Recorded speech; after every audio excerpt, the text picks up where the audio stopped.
Hello everyone, मैं दीपांशन paramedical विज्ञान में आप सबका स्वागत करता हूं। स्टूडेंट्स, आज के लेक्चर में पढ़ने वाले हैं ब्लड के बारे में, यानी कि खून क्या होता है उसको हम आज के लेक्चर में डिटेल में समझेंगे। दोनों लैंग्वेज में समझाऊंगा आपको। आपका ब्लड क्या होता है, उसके सारे पॉइंट्स, उसके फंक्शन क्या होते हैं, आरबीसी क्या होता है, डब्ल्यूबीसी क्या होता है, डब्ल्यूबीसी के टाइप्स क्या होते हैं, प्लेटलेट्स क्या होता है, प्लाज्मा क्या होता है, प्लाज्मा सीरम में डिफरेंस क्या होता है। मतलब सब कुछ आपको अच्छे से डिटेल में आज के लेक्चर में एक ही लेक्चर में समझने में को मिलेगा। वन शॉट वीडियो रहेगी अपनी ये ब्लड की, ठीक है। और उसके बाद आपको कुछ भी दोबारा पढ़ने की जरूरत नहीं है ब्लड से रिलेटेड। तो आप जो ब्लड का टॉपिक है आपका सारा का सारा आज के लेक्चर में कवर हो जाएगा। तो देखो स्टार्ट करते हैं, बिल्कुल टाइम वेस्ट नहीं करेंगे अपना, क्योंकि लेक्चर अपना लंबा जाएगा। तो वीडियो को आप अभी से लाइक कर दो और बिल्कुल आराम से शांति से बैठ के बस देखो इसको। 1 घंटा दे दो मेरे को, 1 घंटे में आपको पूरा ब्लड ऐसे समझा दूंगा। दोबारा आपको एमएससी तक पढ़ने की जरूरत नहीं है ब्लड को। ठीक, देखो होता क्या है। तो ब्लड जो है इसको आप कुछ बच्चे ऐसे सर्च कर रहे होगे ब्लड एनाटॉमी फिजियोलॉजी, कुछ बच्चे पढ़ रहे होगे हिमेटोलॉजी के अंदर, लेकिन बेसिकली जो आपका ब्लड है उसको हम किसके अंदर मानते हैं, हिमेटोलॉजी के अंदर मानते हैं। ठीक, कि आपके ब्लड को हम किस में पढ़ते हैं, हिमेटोलॉजी के अंदर पढ़ते हैं। हिमेटोलॉजी क्या होता है, एक मेडिसिन की ब्रांच होती है। हेमाटोलॉजी क्या है, एक मेडिसिन की ब्रांच होती है जिसमें हम क्या करते हैं, ब्लड की स्टडी करते हैं।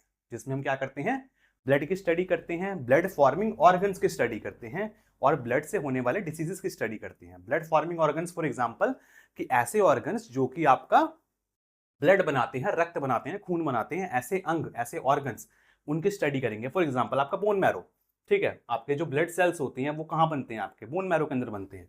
तो आपके उनकी स्टडी करेंगे। उसके अलावा आपके ब्लड से होने वाले डिसीजेस, जैसे कि फॉर एग्जांपल अगर पेशेंट का आरबीसी या हीमोग्लोबिन कम हो जाता है तो पेशेंट को अनीमिया हो जाता है, सबसे कॉमन बीमारी। ठीक, तो आपका जो डिसीज है, एनीमिया क्या है, डिसीज है, ब्लड्स की वजह से हो रहा है, तो उसको हम स्टडी करेंगे। ठीक, तो ये सब चीज हम किसके अंदर पढ़ते हैं, हिमेटोलॉजी के अंदर पढ़ते हैं। ठीक है, तो आपका जो हिमेटोलॉजी है ये कहाँ से आया, ये वर्ड कहाँ से आया अजीब सा। हिमेटोलॉजी जो है ग्रीक वर्ड है। किससे बना है, आपका दो वर्ड से मिलकर बना है, हिम और लॉजी। हिम का मतलब क्या होता है आपका ब्लड, और लॉजी मतलब क्या होता है आपका स्टडी। ओके, तो ब्लड की स्टडी को हम क्या बोलते हैं, हिमेटोलॉजी कहते हैं। इसके अलावा ब्लड फॉर्मिंग ऑर्गन्स और ब्लड डिसीजेस भी। तो हिमेटोलॉजी के अंदर क्या क्या चीजें देखते हैं, क्या क्या चीजें पढ़ते हैं। Haematology includes the study of aetiology, यानी कि कारण। आपका जो डिसीज है उसका कारण क्या है, पेशेंट को बीमारी हो रही है, अनीमिया हो रहा है, लेकिन क्यों हो रहा है उसका हम स्टडी करेंगे। पेशेंट को कोई बीमारी है तो क्यों है, उसको हम किस में पढ़ते हैं, एटियोलॉजी में पढ़ते हैं। ठीक है, एटियोलॉजी बोलते हैं। इसके अलावा आपका डायग्नोसिस, पेशेंट का, आपका जो पेशेंट को डिसीज हुई है उसको हम कैसे डायग्नोज करेंगे, निदान कैसे करेंगे उसका। ट्रीटमेंट, उसका उपचार कैसे करेंगे, पेशेंट को बीमारी हो गई है तो उसको कैसे ठीक करना है, वो सब। प्रोग्नोसिस, रोगों का पूर्वानुमान लगाना, यानी कि पहले से ही अनुमान लगा लेना कि पेशेंट को, अच्छा पेशेंट का ये जा रहा है कम, अगर इसका और नीचे अगर गया ये तो पेशेंट को इन फ्यूचर ये डिसीज होने की दिक्कत है। ठीक, तो उसका प्रोग्नोसिस पता लगा लेना पहले से ही, प्रो मतलब पहले से ही पता लगा लेना। ठीक, जैसे गेम में होता है ना अपना प्रो प्लेयर, तो थोड़े एडवांस होते हैं वो, तो इसमें हम पहले से पता लगाते हैं थोड़ा सा कि पेशेंट को फ्यूचर में ये दिक्कत हो सकती है। प्रिवेंशन, यानी कि रोकथाम, उस डिसीज को पेशेंट में होने से पहले रोकना। ठीक है, कि पेशेंट को इन फ्यूचर ये डिसीज ना हो, तो उसको हम क्या बोलते हैं, प्रिवेंशन बोलते हैं। तो इन सब की स्टडी को हम हेमाटोलॉजी के अंदर ही देखते हैं।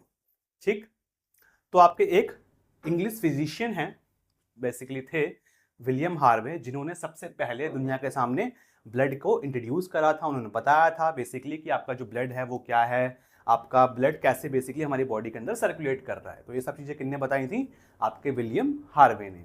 ठीक है, इन्होंने सबसे पहले ब्लड के सर्कुलेशन वगैरह के बारे में बताया था। तो देखो आपका जो ब्लड है इसको हम डिटेल में पढ़ना चालू करते हैं। ठीक है, अब वो आपका थोड़ा सा इंट्रोडक्शन था हेमेटोलॉजी वगैरह में। अब देखो इधर से आपके पॉइंट्स बनना चालू हो जाएंगे। आप नोट्स बनाना चाहते हो नोट्स बना लो, वरना आपको नोट्स चाहिए तो ऐप में चले जाना, उधर जाके आराम से सारे नोट्स देख सकते हो। इधर आप बैठ के बस चुपचाप समझ लो, बहुत है आपके लिए। ठीक है, एमएससी लेवल तक आपको पढ़ने की दोबारा जरूरत नहीं पड़ेगी, ब्लड एक बार इधर समझ लिया तो। ठीक है, बस समझ लो ध्यान से। ब्लड देखो क्या है, blood is a specialised fluid connective tissue. Blood क्या होता है, स्पेशल तरीके का फ्लूइड कनेक्टिव टिश्यू होता है, फ्लूइड। ठीक है, जो कि बहता है, कनेक्टिव टिश्यू यानी कि संयोजी ऊतक। कनेक्टिव टिश्यू यानी कि हमारी बॉडी के हर एक सेल्स को, टिश्यू को एक दूसरे से क्या कर रहा है, कनेक्ट कर रहा है। ठीक है, हमारे सारे के सारे ऑर्गन्स वगैरह को एक दूसरे से कनेक्ट कर रहा है। आपका जहाँ जितने भी ऑर्गन है सब में से कहीं पे भी आपका कट लग जाए तो आपका ब्लड वही निकलेगा। तो ब्लड क्या है, एक दूसरे को कनेक्ट करवा रहा है, तभी ये कनेक्टिव टिश्यू है।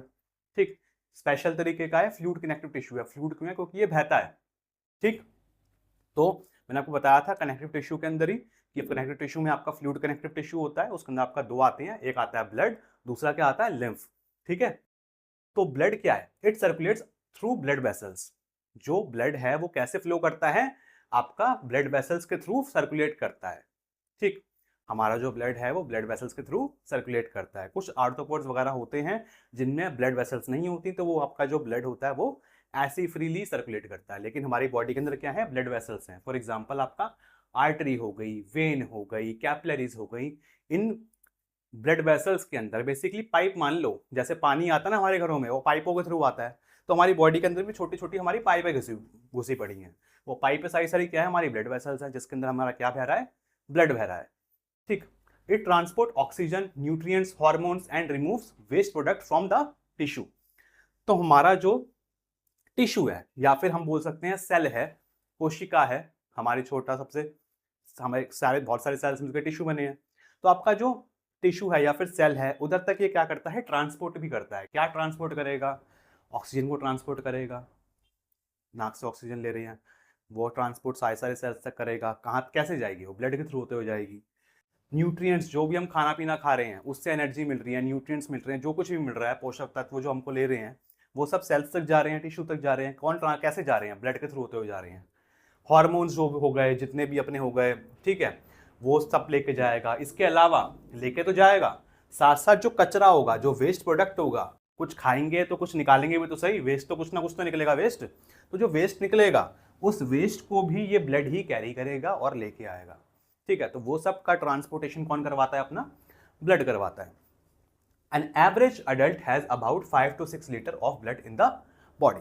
तो एक एवरेज अडल्ट की, यानी कि वयस्क की बात हो रही है, उसके अंदर कितना ब्लड होता है, लगभग 5 से 6 लीटर ब्लड होता है। ठीक है, 70 kg वेट के अकॉर्डिंग लगभग। तो in adult the total volume of blood comprises about 8% of the body weight. तो जितना बॉडी वेट होता है उसका लगभग 8% क्या होता है, उसकी पेशेंट की बॉडी के अंदर ब्लड होता है। ठीक है, एक एवरेज पर्सन की बात करें हम तो। नेक्स्ट है इसके बाद पीएच ऑफ ब्लड इज 7.35 से 7.45, स्लाइटली अल्कलाइन।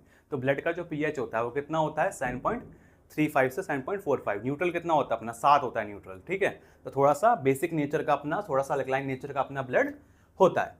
ठीक है, स्पेसिफिक ग्रेविटी की बात करें, यानी कि विशिष्ट घनत्व की हम बात करें, तो ब्लड के कितना होता है, ये आपका बस स्पेसिफिक ग्रेविटी आपको फ्यूचर में आप पढ़ोगे स्पेसिफिक ग्रेविटी वगैरह क्या होता है।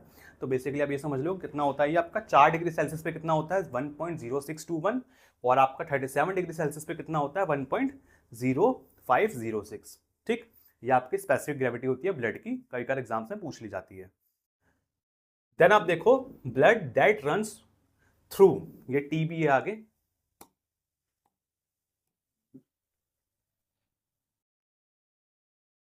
थ्रू योर वेन्स, टीएच कट गया गलती से, blood that runs through your veins, arteries and capillaries is known as whole blood. कई बार आपसे पूछ लिया जाता है कि होल ब्लड क्या होता है, व्हाट इज होल ब्लड। तो आप बोल सकते हो जितना भी ब्लड हमारी बॉडी के अंदर, ऐसा नहीं बोलोगे, जितना भी ब्लड आपका वेन्स में, आर्टरीज में और कैपिलरीज में मिला के होता है, उस सबको हम क्या कहते हैं, होल ब्लड कहते हैं।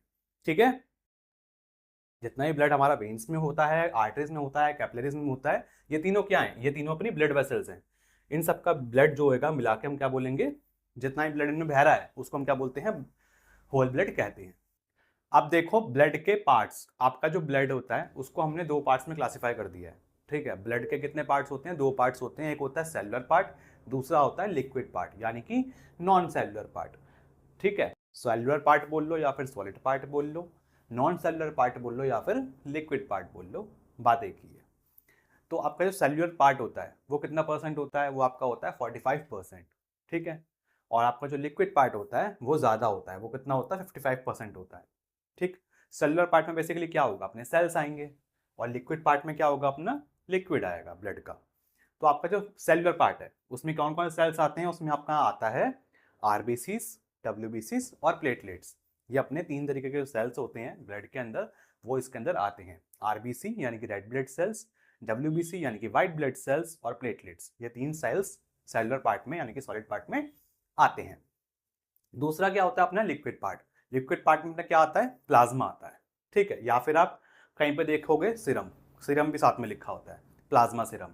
बेसिकली आपका ब्लड, हमारी जो बॉडी है, बॉडी के अंदर हमारा क्या होता है, ये होता है प्लाज्मा के फॉर्म में होता है। लेकिन हम बाहर, जब हमारा ब्लड बाहर आ जाता है, जब हमको हमारे बॉडी से हम ब्लड कलेक्ट करवाते हैं, किसने टेस्ट वगैरह करवाया, तो उसमें ऑप्शंस होते हैं। ब्लड को क्लॉट करके आपका क्या होता है, यानी कि ब्लड जब जम जाएगा, ब्लड जब जम जाएगा, बेसिकली हम बोल सकते हैं क्लॉट हो जाएगा, थक्का बन जाएगा जब ब्लड का, उसके बाद ब्लड में से जो लिक्विड निकालेंगे उसको हम क्या बोलते हैं, सीरम बोलते हैं। ठीक, ब्लड का थक्का जमने के बाद जो ब्लड में से लिक्विड पार्ट निकाला जाता है उसको हम क्या बोलेंगे, सीरम बोलेंगे। और ब्लड का थक्का नहीं जमा है, ब्लड क्लॉट नहीं हुआ है, फॉर एग्जांपल हमारी बॉडी के अंदर अभी, बॉडी के अंदर हमारा ब्लड फ्लो कर रहा है ना, थक्का तो नहीं जमा हुआ उसका, तो अभी हमारी बॉडी के अंदर क्या है, प्लाज्मा है। ठीक है, ब्लड के फॉर्म, आपका लिक्विड पार्ट क्या है अपना, प्लाज्मा है। लेकिन जब क्लॉट हो जाएगा ब्लड, उसके बाद उसमें से क्या निकलेगा, सीरम निकलेगा। प्लाज्मा हमको बाहर भी मिल सकता है, उसके लिए हम एंटीकोगुलेंट्स का इस्तेमाल करते हैं, जो कि ब्लड का थक्का जमाने को रोकेंगे। ठीक है, तो वो सब हम आगे देखेंगे जब मैं आपको प्लाज्मा सीरम बताऊंगा। अभी हम इसको देख लेते हैं। तो आपका सॉलिड पार्ट है, इसमें 3 सेल्स आते हैं, आरबीसी, डब्ल्यूसी, प्लेटलेट्स। तो आपका जो आरबीसी होता है ये कितना परसेंट होता है, 44% होता है। तो मेजर आपका कौन सा पार्ट है अपना, आरबीसी। इसी की वजह से आपका क्या होता है, ब्लड जो होता है वो लाल कलर का आपको दिखता है। ठीक है, आपका ब्लड आपको रेड कलर का दिखता है ना, तो वो इसी की वजह से दिखता है।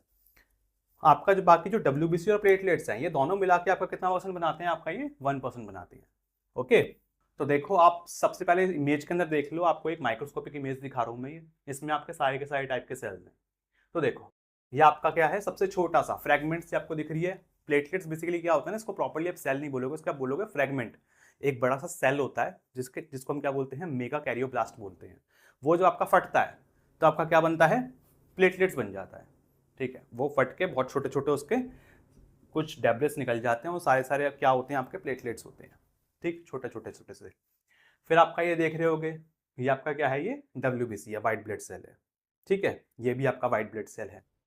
इसके अलावा आप जो बाकी सारे देख रहे हो ज़्यादातर, क्योंकि आपके आरबीसी ज़्यादा थे, डब्ल्यूबीसी प्लेटलेट्स कम थे, आरबीसी आपके ज़्यादा हैं ब्लड के अंदर, तो बाकी जितने आप सारे देख रहे हो ये सारे के सारे क्या हैं, अपने आरबीसी होते हैं। ठीक, और आरबीसी के अंदर आप ये जो छोटा सा वाइट वाइट सा एरिया देख रहे होगे ना, इसको हम क्या बोलते हैं, सेंट्रल पेलर बोलते हैं। ठीक है, इसको हम क्या बोलते हैं, छोटे छोटे से को सेंट्रल पेलर कहते हैं, जो कि आपको माइक्रोस्कोपिक स्टडी में हेल्प करता है। ठीक है, ये सब कुछ मैंने आपको समझा रखा है प्रॉपर पहले से ही, तो आप बस ये ध्यान में देख लो और समझो आपका आरबीसी। ठीक है, अब देखो आरबीसी क्या है, आरबीसी को हम क्या बोलते हैं, रेड ब्लड सेल बोलते हैं, रेड ब्लड सेल। ठीक है, यानी कि लाल रक्त कोशिकाएं। इस तरीके का आपका आरबीसी दिखता है आपको। ठीक है, इसको दोनों साइड से अच्छे से घुमा के दिखा रखा है। ये थोड़ा सा बीच में कैसा होता है, थोड़ा सा दबा होता है। ठीक है, इसमें आप देखोगे तो बीच में आपको गहराई दिखेगी।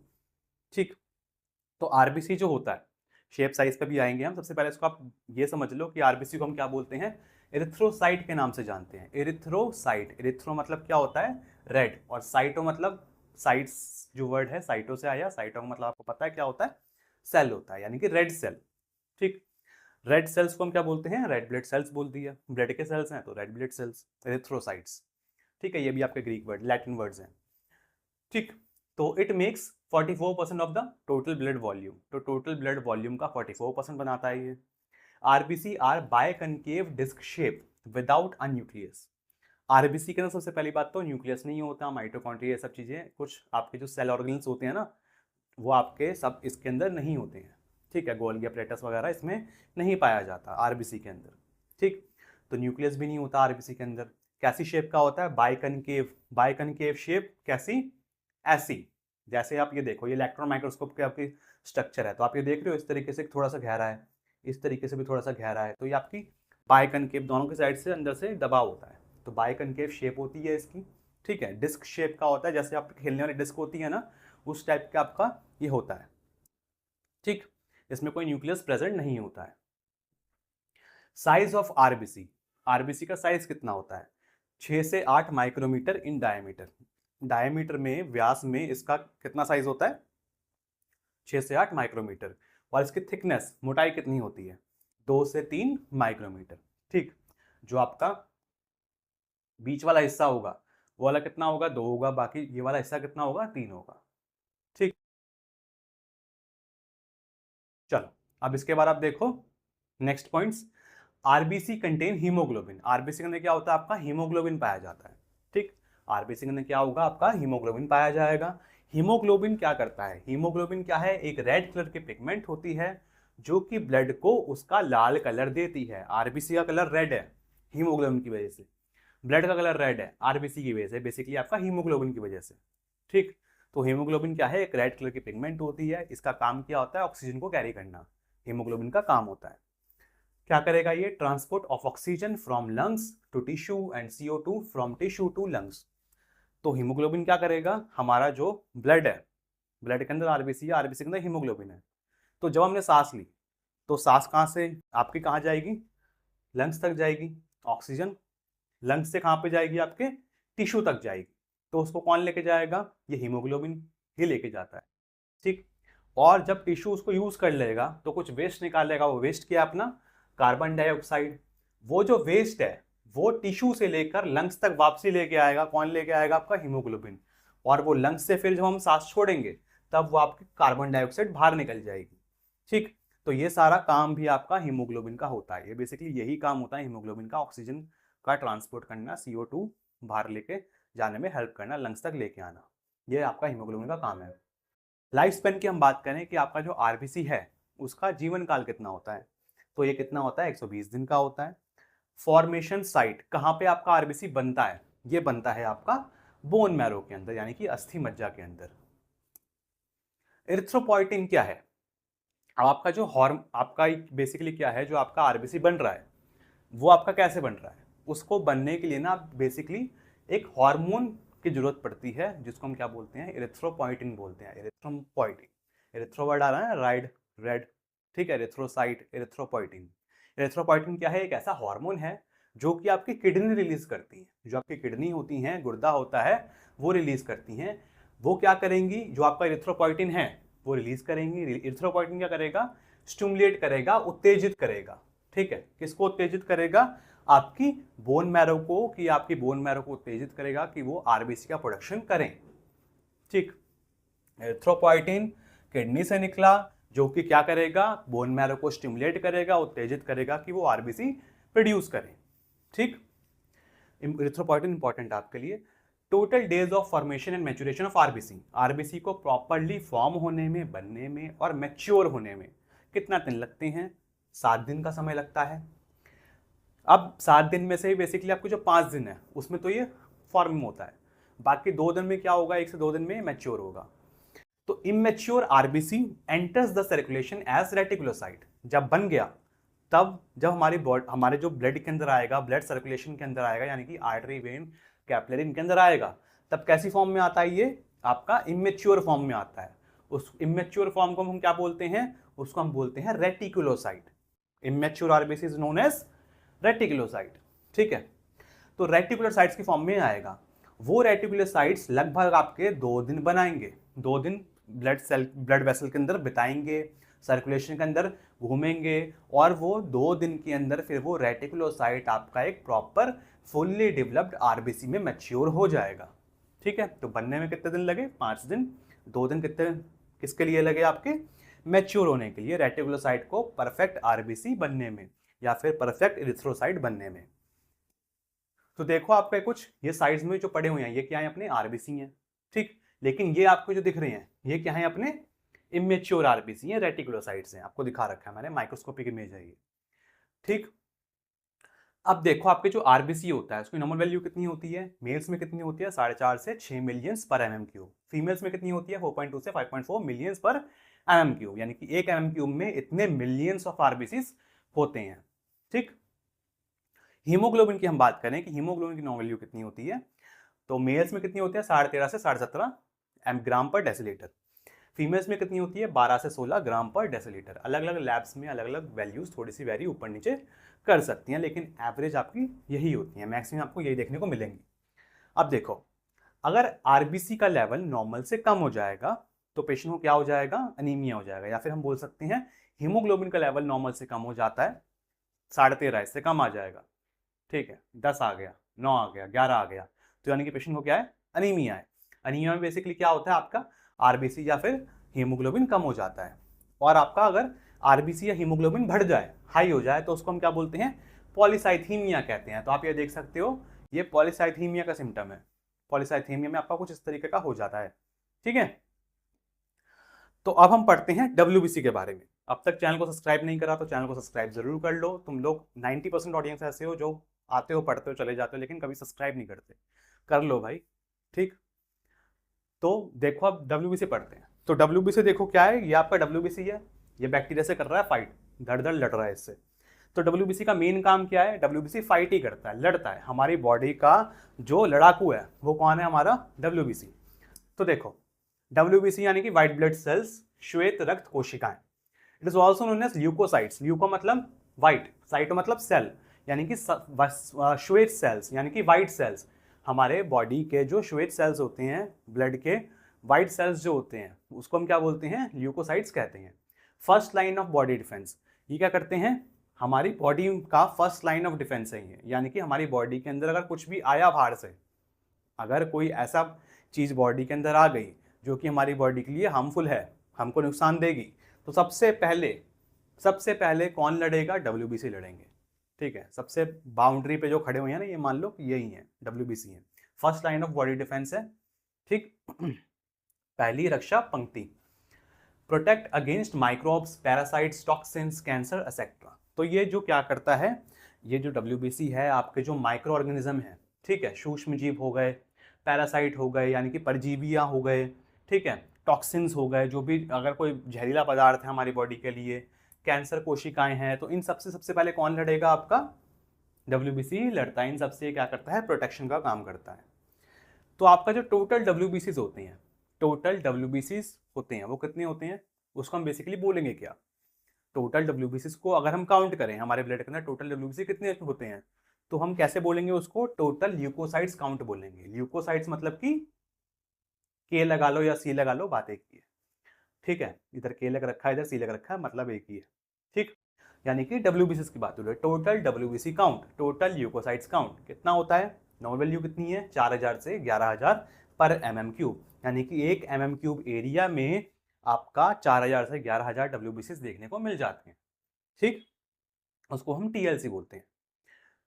तो इस अगर ये आपका 4000 से आपका बेसिकली आपका 4000 से कम हो जाएगा, तो पेशेंट को क्या हो जाएगा, ल्यूकोसाइटोपिनिया हो जाएगा। क्या हो जाएगा, ल्यूकोसाइटोपिनिया। और अगर 11000 से बढ़ जाएगा, ठीक है, 13000, 14000, 15000, 21000 ऐसा डब्ल्यूबीसी जा रहा है, तो उसको हम क्या बोलेंगे, ल्यूकोसाइटोसिस कहेंगे।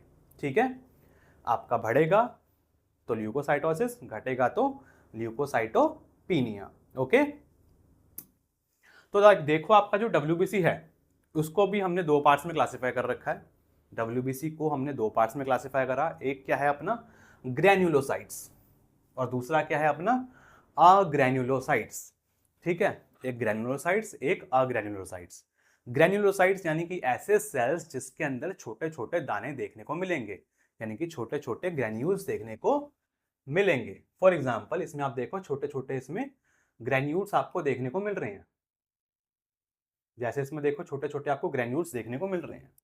ठीक, तो ऐसे सेल्स जिसमें आपको ग्रैन्यूल्स देखने को मिले, छोटे छोटे दाने देखने को मिले, तो आपका क्या होगा, ग्रैन्युलोसाइट्स होंगे। इसमें आपके 3 सेल्स आते हैं, न्यूट्रोफिल्स, इसिनोफिल्स और बेसोफिल्स। ठीक है, अभी ये बताऊंगा आपको क्या होते हैं ये। देन आपका आता है अग्रैन्युलोसाइट्स।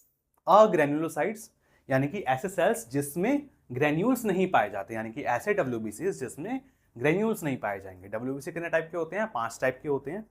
3 होते हैं अपने आपके ग्रैन्युलोसाइट जिसमें ग्रैन्यूल्स मिलेंगे, और 2 अपने कौन से होंगे, अग्रैन्युलोसाइट। एंड अग्रैन्युलोसाइट में क्या आएगा अपना, लिम्फोसाइट और मोनोसाइट।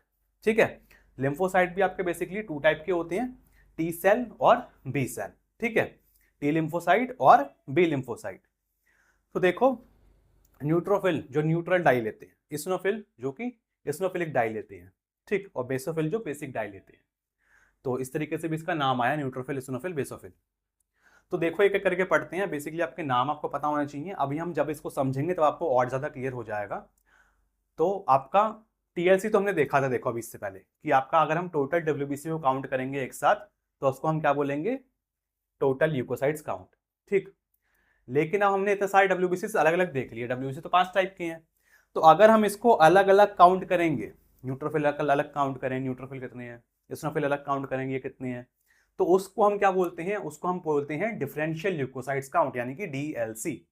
ठीक है, तो न्यूट्रोफिल की नॉर्मल वैल्यूज, इसिनोफिल की नॉर्मल वैल्यू, बेसोफिल की, लिम्फोसाइट की, मोनोसाइट की, इन सब की आपकी नॉर्मल वैल्यूज इसमें हम देखते हैं कि ये आपका सेल इतनी रेंज के अंदर होना चाहिए, ये सेल आपका इतनी रेंज के अंदर होना चाहिए। ठीक है, उसको हम किस में देखेंगे, डिफरेंशियली, डिफरेंशियल यानी कि अलग अलग करके, डिफरेंशिएट करके। ठीक है, डिफरेंशिएट ल्यूकोसाइट्स काउंट यानी कि ल्यूकोसाइट्स को, डब्ल्यूबीसी को हमने डिफरेंशिएट करके अलग अलग देखना है। ठीक है, तभी इसको डीएलसी बोला गया और इसको इसी मारे टीएलसी बोला गया क्योंकि हम इसमें सब कुछ साथ में देख रहे हैं। चल अब देखो, सबसे पहले आप न्यूट्रोफिल, न्यूट्रोफिल देखो, इस तरीके का आपको कुछ न्यूट्रोफिल आपको देखने को मिलेगा। इसका साइज कितना होता है, न्यूट्रोफिल का आपका साइज क्या है, 10 से 12 माइक्रोमीटर आपका व्यस्क में। ठीक है, व्यास में बेसिकली आपका 10 से 12 माइक्रोमीटर। ठीक, एक माइक्रोमीटर में 10⁶ आपके मीटर्स होते हैं। न्यूक्लियस कैसा होता है इसका, जो आपका न्यूट्रोफिल है इसका न्यूक्लियस कैसा होता है, मल्टी लोबुलर न्यूक्लियस होता है। इसमें न्यूक्लियस के जो लोब्स होंगे कितने दिखते हैं, 2 से 5 लोब्स तक इसमें आपको देखने को मिल सकते हैं। ठीक, hence called polymorph nuclear neutrophil. इसमें कितने न्यूक्लियस में लोब्स देखने को मिलेंगे, 2 से 5 तक आपके लोब्स देखने को मिलते हैं। इसी वजह से इसको हम पॉलीमॉर्फ न्यूक्लियर न्यूट्रोफिल कहते हैं। ठीक है, पॉली मतलब कि एक से ज्यादा, मॉर्फ मतलब कि मॉर्फोलॉजी। ठीक है, न्यूक्लियर यानी कि न्यूक्लियस की मॉर्फोलॉजी एक से ज्यादा है, उसको इसी वजह से क्या बोला हमने, पॉलीमॉर्फ न्यूक्लियर बोला। जो भी वर्ड पढ़ रहे हो उसको तोड़ दो बीच में से, उसके बाद समझो, बड़े आसानी से समझ में आ जाएगा उस वर्ड का मतलब क्या है। ठीक, तो बेसिकली आपको कहीं पे 6-7 भी देखने को मिल सकते हैं न्यूट्रोफिल के अंदर आपको लोब्स। ठीक है, 2 से 5 वैसे लिखते हैं लेकिन आपको 6-7 तक भी देखने को मिल सकते हैं। कुछ कुछ बुक्स में आप 7 तक भी दिखने को मिले, आप कहीं पे लिखा होगा 2 से 7 भी, ऐसा भी लिखा होगा। The nucleus stains purple violet in colour. जो न्यूक्लियस है वो कैसा कलर लेता है, जब इसको हम स्टेन करेंगे, ठीक है, लिशमन स्टेन हमने करा नॉर्मली, तो हमारा जो न्यूक्लियस है तो उसका वो कलर कैसा हो जाएगा, हमारा पर्पल वायलेट कलर हो जाएगा न्यूक्लियस का।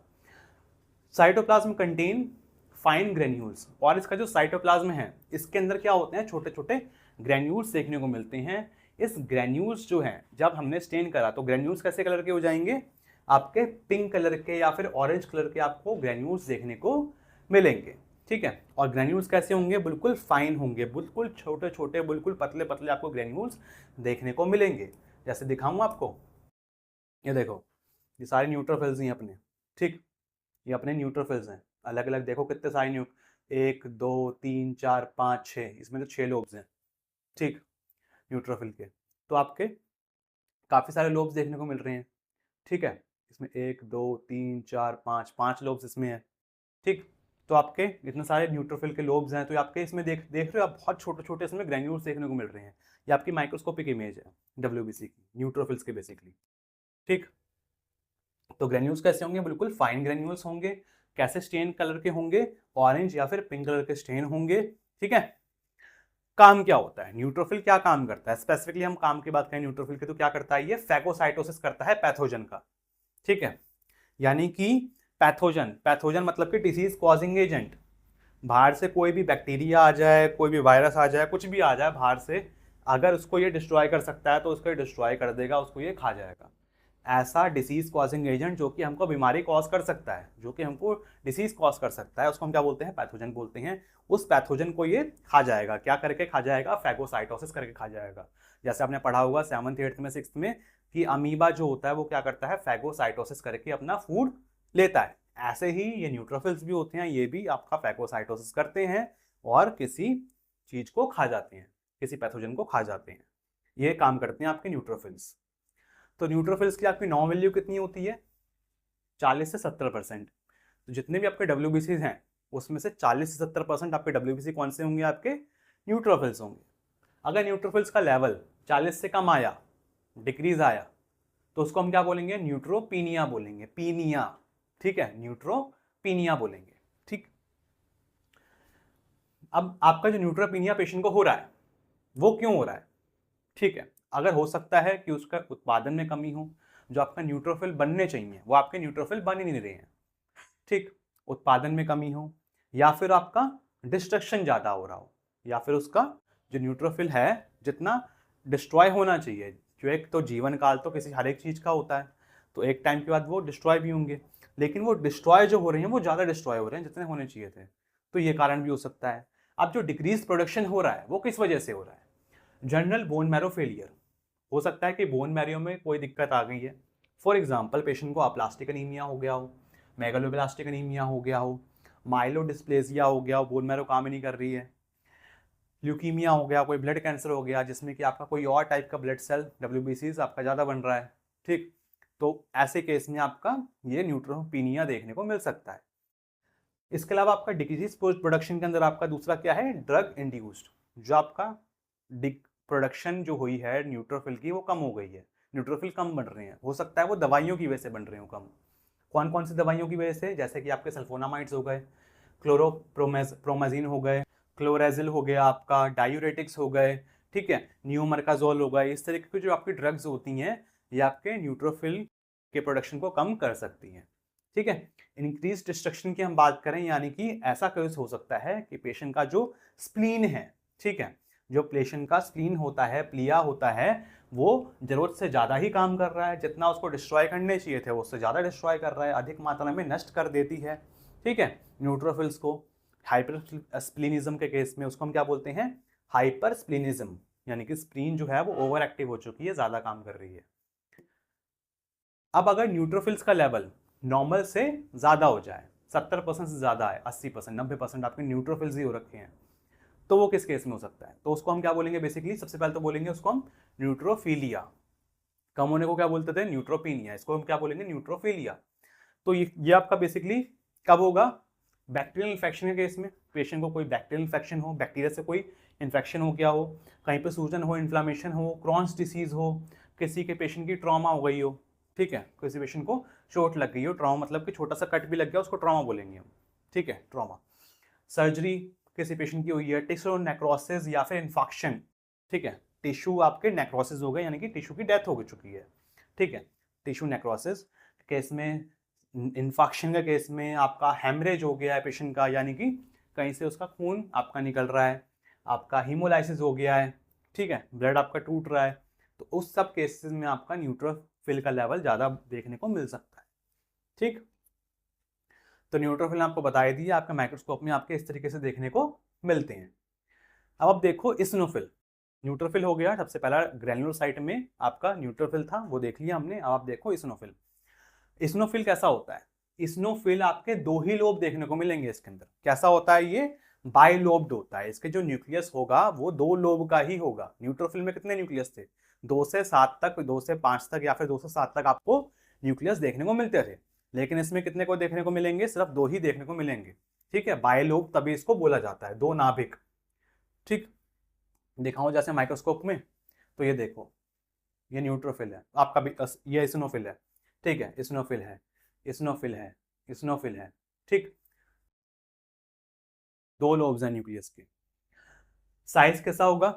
साइज कितना होता है इसका? They are little larger than neutrophils. Neutrophil से थोड़ा सा बड़ा साइज होता है इनका, ठीक है। इसका साइज कितना होता है? 12 से 17 माइक्रोमीटर व्यास में, यानी कि डायमीटर में, ठीक। Contains thick granules in cytoplasm. इसके साइटोप्लाज्म के अंदर ग्रेन्यूल्स कैसे होंगे? थोड़े से थिक होंगे as compare to neutrophils. Neutrophils में कैसे ग्रेन्यूल्स थे? बिल्कुल फाइन ग्रेन्यूल्स से, बहुत पतले पतले ग्रेन्यूल्स से। इसमें थोड़े से न्यूट्रोफिल्स के कंपैरिजन में थोड़े से मोटे ग्रेन्यूल्स देखने को मिलेंगे। Their nucleus stain are little paler than that of neutrophil. इसका जो न्यूक्लियस का कलर है वो थोड़ा सा हल्का रहेगा एज कंपेयर टू न्यूट्रोफिल का जो न्यूक्लियस है, ठीक है। इसका न्यूक्लियस का कलर जो होगा वो थोड़ा सा हल्का स्टेन होगा। Eosinophil cytoplasm contain many large round oval orange pink granules. तो इसिनोफिल का जो साइटोप्लाज्म है उसमें ग्रेन्यूल्स मिलेंगे देखने को। जो ग्रेन्यूल्स कैसे होंगे? बड़े होंगे, राउंड शेप के होंगे या फिर अंडाकार शेप के होंगे, ओवल शेप के होंगे, ठीक है, और ऑरेंज पिंक कलर के स्टेन होंगे, ठीक है। तो आप ये देख सकते हो थोड़े से ऑरेंज पिंक कलर के आपके ग्रेन्यूल्स आपको देखने को मिल रहे हैं, जो कि थोड़े से बड़े हैं न्यूट्रोफिल से, ठीक। अब देखो इसिनोफिल का काम क्या होता है। इसिनोफिल क्या काम करता है? Move to the inflamed area and participate. तो देख लो सब, हमारी बॉडी के अंदर जब भी कोई एलर्जिक रिएक्शन होगा तो आपका इसिनोफिल काम करेगा सबसे ज़्यादा। इसिनोफिल तब बढ़ा हुआ आएगा। इन्फ्लामेशन होगी तो आपका इसिनोफिल बढ़ जाता है। तो जब भी कहीं पे इन्फ्लामेशन है, सूजन है, ठीक, इन्फ्लामेशन वैसे आपको मैंने अलग से पढ़ा रखा है पैथोलॉजी के अंदर, उसको देख लेना जाके। तो इन्फ्लामेशन अगर कहीं पे हो रहा है, ठीक, तो उस जगह पे जाकर ये क्या करेगा, सबसे पहले आपका पार्टिसिपेट करेगा, ठीक है, उस जगह पे पहुंचकर सबसे पहले सक्रिय भूमिका निभाएगा ये eosinophil. Strapping harmful substances and destroyed, अगर कोई हानिकारक पदार्थ है तो उसको पकड़कर नष्ट कर देगा, ठीक है, उसको स्ट्रैप करके पकड़कर नष्ट कर देगा। Anti parasitic and bactericidal activity, anti parasitic यानी कि पैरासाइट के खिलाफ, एंटी मतलब अगेंस्ट, पैरासाइट के खिलाफ काम करेगा। बैक्टीरियसाइडल एक्टिविटी भी परफॉर्म करेगा, बैक्टीरिया को भी मारेगा, ठीक है। Participating in immediate allergic reaction, immediate allergic reaction में भी ये पार्टिसिपेट करेगा, पार्ट लेगा, ठीक। अगर आपका कहीं पे एलर्जिक रिएक्शन हो गया तुरंत आपका इसिनोफिल जाके उधर पहुंचेगा और काम करेगा। तो देखो इसकी नॉर्मल कितनी होती है, 2 से 4% इसकी नॉर्मल होती है। इंक्रीज, अगर आपका इसिनोफिल नॉर्मल से इंक्रीज हो गया तो उसको हम क्या बोलेंगे, इसिनोफिलिया बोलेंगे, ठीक। कब बढ़ेगा आपका, ठीक है, इसिनोफिल का लेवल 4% से ज़्यादा आ रहा है, 10%, 20%, 30%, ऐसा आपका इसिनोफिल आ रहा है, तो आपका वो कब हो सकता है, एलर्जिक डिसीज में, एलर्जिक कोई रिएक्शन हो गया पेशेंट को तब होगा।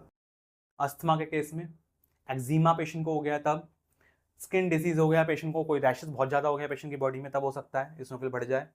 हेमेटोलॉजिकल मैलिग्नेंसी, हेमेटोलॉजिकल को पेशेंट को दिक्कत हो गई है, फॉर एग्जांपल पेशेंट को हॉजकिन्स लिम्फोमा है, इसिनोफिलिक ल्यूकीमिया है, ठीक है, इसिनोफिलिक ल्यूकीमिया मतलब कि ऐसा ब्लड कैंसर जिसमें कि इसिनोफिल्स ही बढ़ रहे हैं। ब्लड बोन मैरो जो है सिर्फ और सिर्फ ब्लड का जो कैंसर है, जो ल्यूकीमिया होता है उसको ब्लड कैंसर कहते हैं।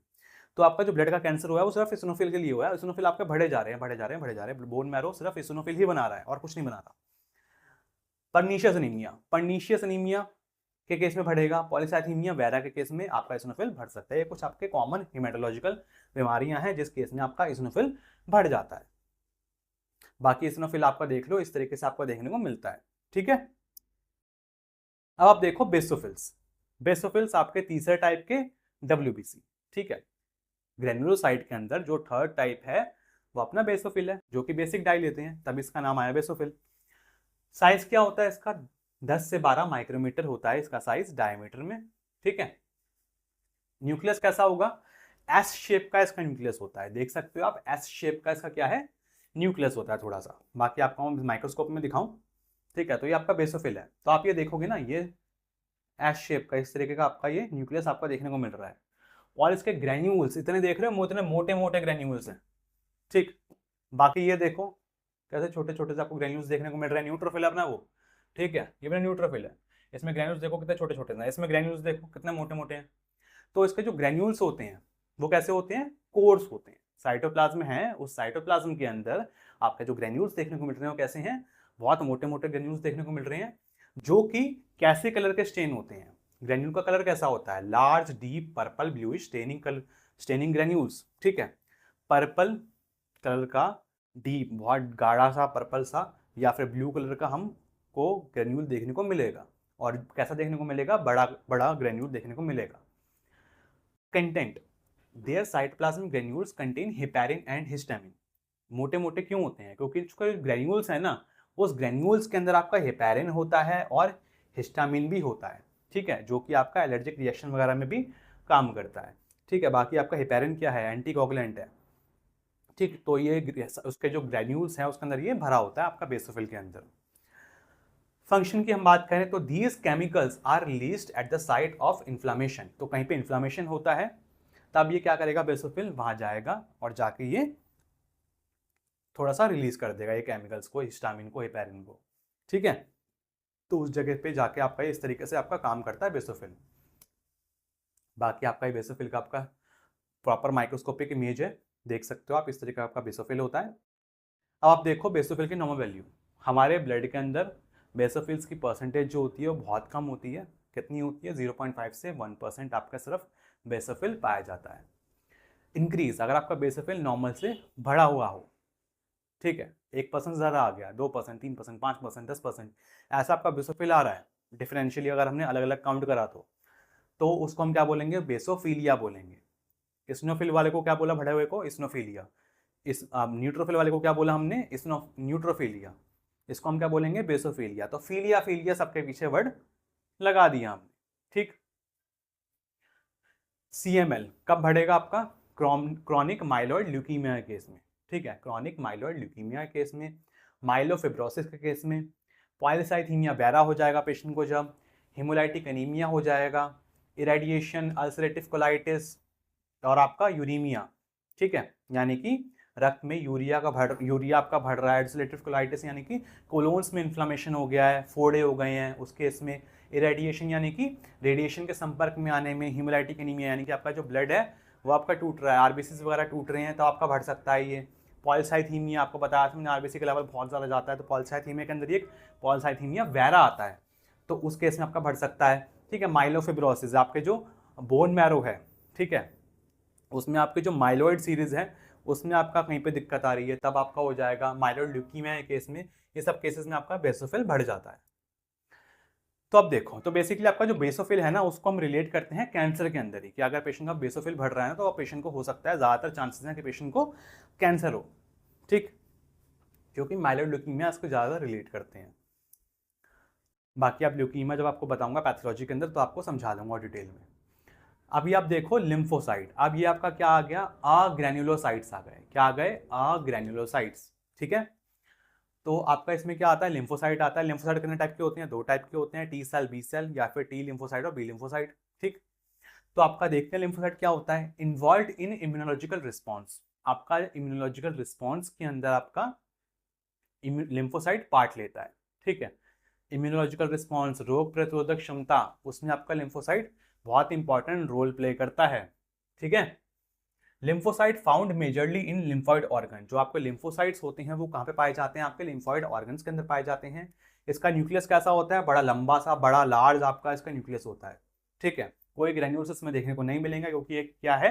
अग्रेन्युलोसाइट है। ये इसका न्यूक्लियस होता है, लार्ज न्यूक्लियस होता है इसका, ग्रेन्यूल्स नहीं होते हैं। पर्पल कलर का इसका न्यूक्लियस होता है।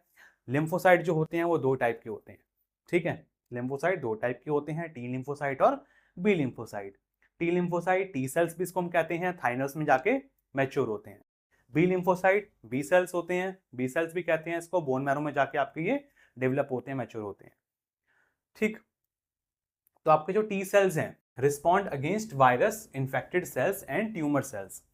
तो टी सेल क्या करेगा? जो वायरस इन्फेक्टेड सेल्स होते हैं, ठीक है, वायरस से लड़ेगा, यानी कि ऐसे सेल्स जिस पे वायरस ने अटैक कर रखा है तो ऐसे सेल्स को ये बचाएगा या फिर उस पर रिस्पॉन्ड करेगा, उस सेल्स का क्या करना है।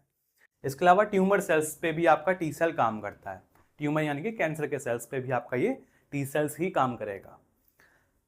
तो इसके बाद देखो आप बी साइड, बी लिम्फोसाइट या फिर बी सेल, ये आपका डिवाइड होता है प्लाज्मा सेल में, ठीक है, जो कि आपका क्या बनाता है? आपका बाद में जाके एंटीबॉडीज बनाता है, ठीक है।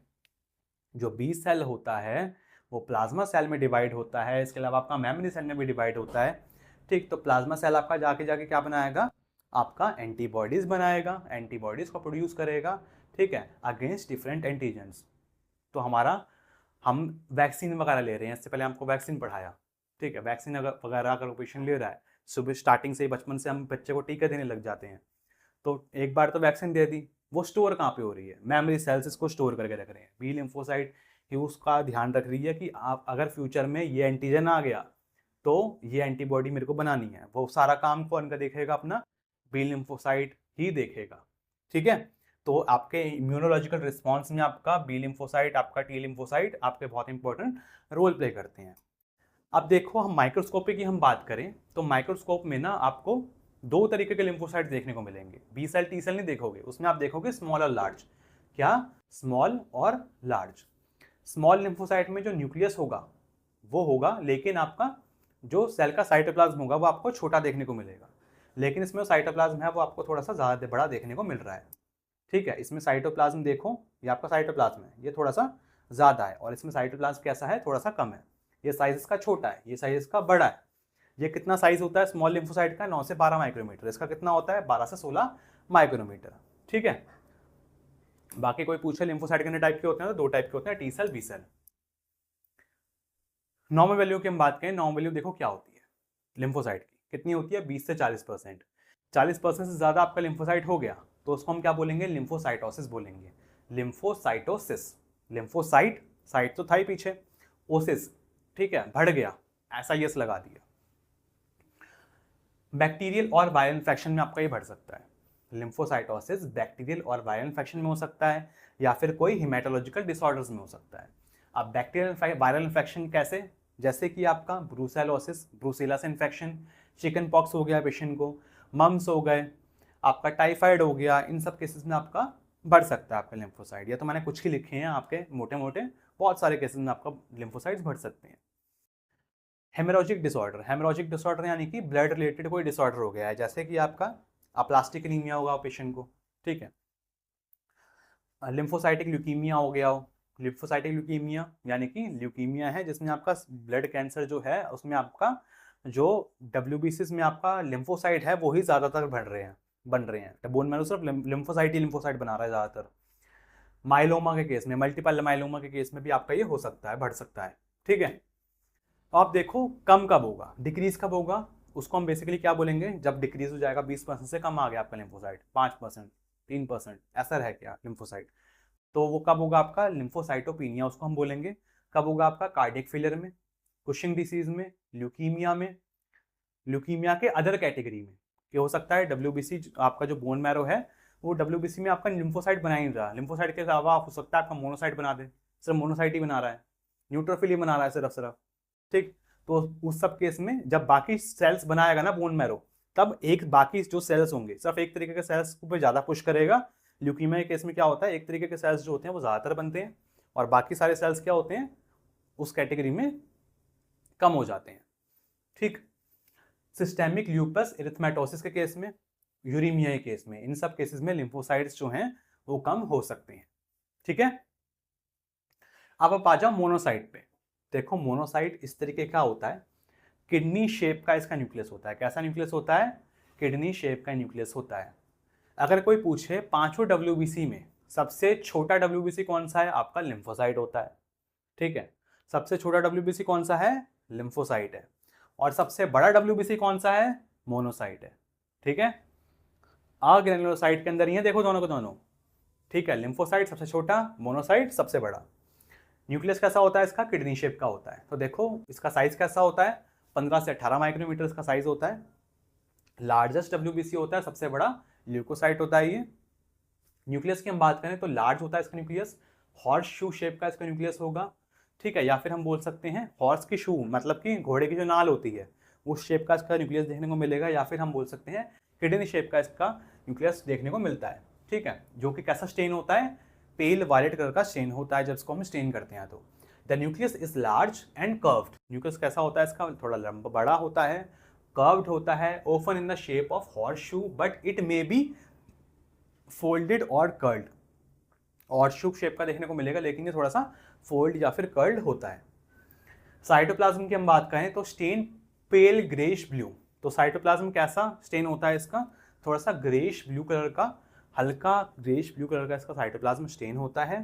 Contains reddish blue dust like granules. इसमें मोनोसाइट में आपके ग्रेन्यूल्स देखने को मिलते हैं लेकिन तब भी इसको अग्रेनुलोसाइट में रखा गया है क्योंकि ना इसमें जो ग्रेन्यूल्स देखने को मिलेंगे बिल्कुल छोटे छोटे देखने को मिलते हैं, ठीक है। जब आप हेमाटोपोइसिस देखोगे ना, जब आप हेमाटोपोइसिस देखोगे, जब ब्लड सेल्स की फॉर्मेशन देखोगे, ठीक है, तो आपका जो माइलॉइड सीरीज है उसी के अंदर ही हमने मोनोसाइट को रखा हुआ है, उसी के अंदर ही आपके बनते हैं, ठीक।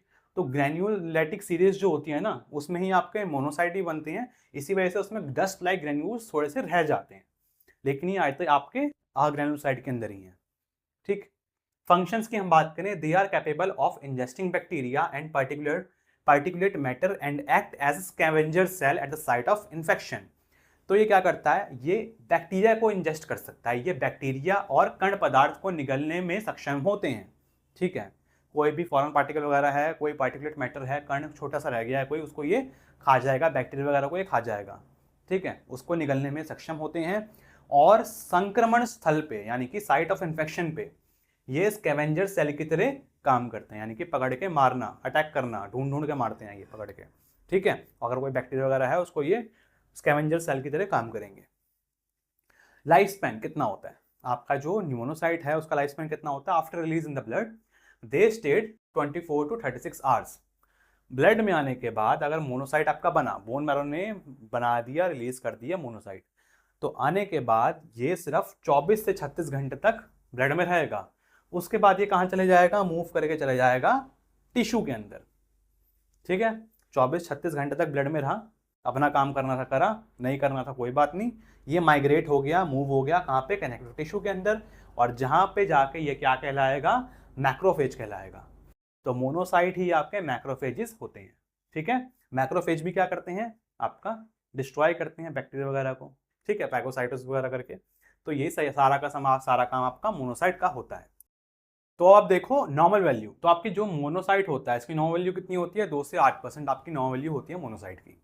ठीक है, अगर ये आपका 8% से ज़्यादा हो, 20% आ रहा है, 15% आ रहा है आपका मोनोसाइट, तो उसको हम क्या बोलेंगे, मोनोसाइटोसिस बोलेंगे। मोनोसाइट तो था ही, पीछे क्या लगा दिया, SIS लगा दिया, साइट से साइटो और सिस, मोनोसाइट बढ़ गए। कौन कौन से केसेस में बढ़ सकते हैं, अग्रेनुलोसाइटोसिस, यानी कि अग्रेनुलोसाइट्स आपके ज़्यादा बन रही हैं।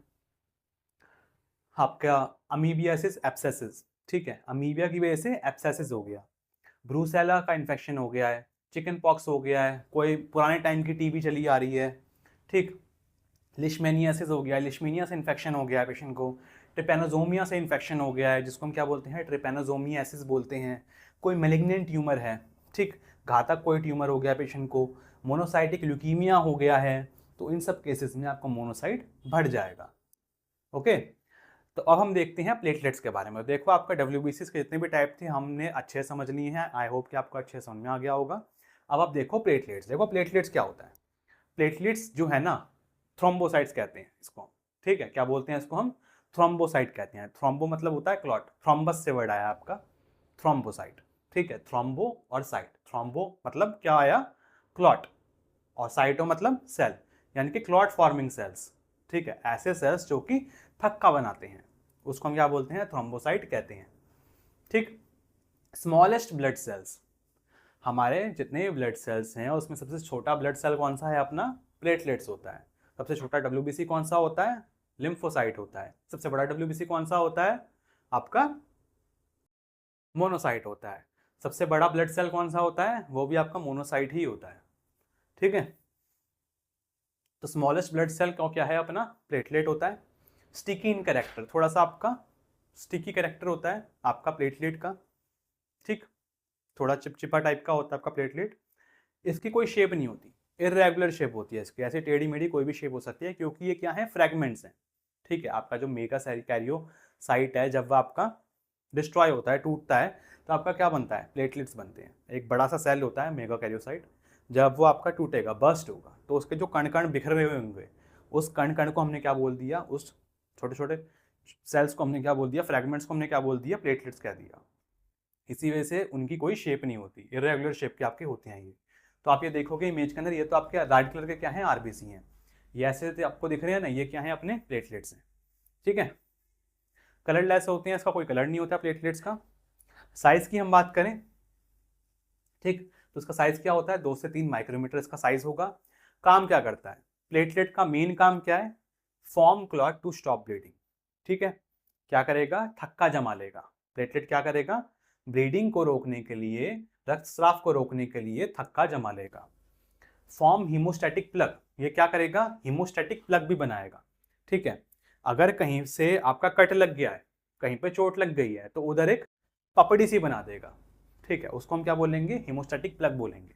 ठीक है, हीमोस्टैटिक यानी कि ब्लड को निकलने से जो रोकेगा, इक्विलिब्रियम मेंटेन करेगा, स्टैसिस मेंटेन करेगा, ऐसा प्लग वो ये बनाएगा। लाइफ स्पैन, प्लेटलेट का लाइफ स्पैन कितना होता है, कितना जीवन काल होता है आपका प्लेटलेट का, 7 से 14 दिन का आपका इसका लाइफ स्पैन होता है। ठीक है, जीवन काल होता है। उसके बाद प्लेटलेट आपका डिस्ट्रॉय, कहाँ पे जाकर डिस्ट्रॉय होगा, लिवर और स्प्लीन में। RBC WBC प्लेटलेट सबके सब कहाँ पे जाकर डिस्ट्रॉय होंगे, आपके लिवर और स्प्लीन में। Graveyard of RBC, liver and spleen, graveyard of platelets, liver spleen सब। ठीक है, अब देखो ये, तो आप ये देखो इसमें क्या हो रहा है ना, आपका दिखा रखा है जैसे कोई वैस्कुलर स्पाज्म है, कहीं पे चोट लग गई है, ब्लड निकल रहा है इसमें से। ठीक, अब ब्लड निकल रहा है तो क्या होगा, आपके जो RBC हैं, WBC हैं, प्लेटलेट्स हैं, सब के सब बेसिकली आपके उस जगह पे आएंगे। प्लेटलेट का काम क्या है, प्लेटलेट मेन क्या करेगा, सबको पकड़ेगा और प्लग बना देगा। एक प्लेटलेट एक क्या करेगा, प्लेटलेट प्लग फॉर्म करेगा। ठीक है, प्लेटलेट प्लग का फॉर्मेशन करेगा और फेब्रिन की हेल्प से क्या करेगा, उस जगह को बिल्कुल सील कर देगा। ठीक है, ये ब्लड वेसल है ना आपकी, इसमें से खून निकलना बंद हो जाएगा। तो इस तरीके से आपका काम होता है। तो ब्लीडिंग फ्रॉम अ वाउंड, सबसे पहले क्या हुआ, किसी घाव से ब्लीडिंग हुई, उसके बाद क्या हुआ, platelet gather at the wound side, तो जहाँ पे भी घाव हुआ वहाँ पे आपका प्लेटलेट जाके इकट्ठा हुआ। देन क्या हुआ, form clot to stop bleeding, थक्का जमा और आपकी ब्लीडिंग स्टॉप हो गई। ठीक है, तो इस तरीके से आपका प्लेटलेट काम करता है। तो प्लेटलेट जब आपका आपका बेसिकली आपका जो है, जब आपका ब्लीडिंग हो रही है, ये ब्लीडिंग कोई ब्लड वेसल है उसमें से ब्लीडिंग हो रही है, तो प्लेटलेट जो है वो तो काम करेगा ही करेगा, वो तो क्लॉट करवाएगा ही करवाएगा, लेकिन क्लॉटिंग करवाने में ये कुछ अदर फैक्टर्स की भी हेल्प लेता है। फॉर एग्जाम्पल आपका फिब्रिनोजन, फिब्रिनोजन क्या है, क्लॉटिंग फैक्टर है। विटामिन के की हेल्प लेगा, ठीक है, आपका कैल्शियम की हेल्प लेगा, ये सब क्या है, क्लॉटिंग फैक्टर्स है। तो इन सब की आपके ये क्या करता है, हेल्प से ही आपका क्लॉटिंग करवा पाता है, ब्लीडिंग को रोक पाता है, ठीक है, कोagulation करवा पाता है इन सब की हेल्प से ही। तो क्लॉट फॉर्मेशन प्रोसेस, आपका जो बेसिकली क्लॉट फॉर्मेशन हो रहा है वो कैसे हो रहा है, ठीक है, थक्का बनने की प्रक्रिया, कैसे आपका थक्का बन रहा है। तो आप ये देख सकते हो, आप ये स्पाइडर के थोड़े से जाले टाइप देख लो, ये सारे सारे जाले टाइप आपको क्या दिख रहे हैं, ये आप इसको क्या कहेंगे, इसको हम बोलेंगे फिब्रिन, ठीक है। तो ये क्या करेगा, फिब्रिन जो थ्रेड लाइक स्ट्रक्चर्स आपको दिख रहे हैं, ठीक है, ये आपके फिब्रिन है। तो इससे आपका पूरा पूरा जो पपड़ी है वो उस तरीके के प्लग जो बन रहा है वो उस तरीके से आपका बनता है। अभी आपको समझाता हूँ कैसे कैसे। तो platelet react with fibrinogen to form fibrin, तो प्लेटलेट जो है वो रिएक्ट करेगा फिब्रिनोजन के साथ। फिब्रिनोजन क्या है, हमारा क्लॉटिंग फैक्टर है, ठीक है, क्लॉटिंग फैक्टर आपके 13 होते हैं, ठीक।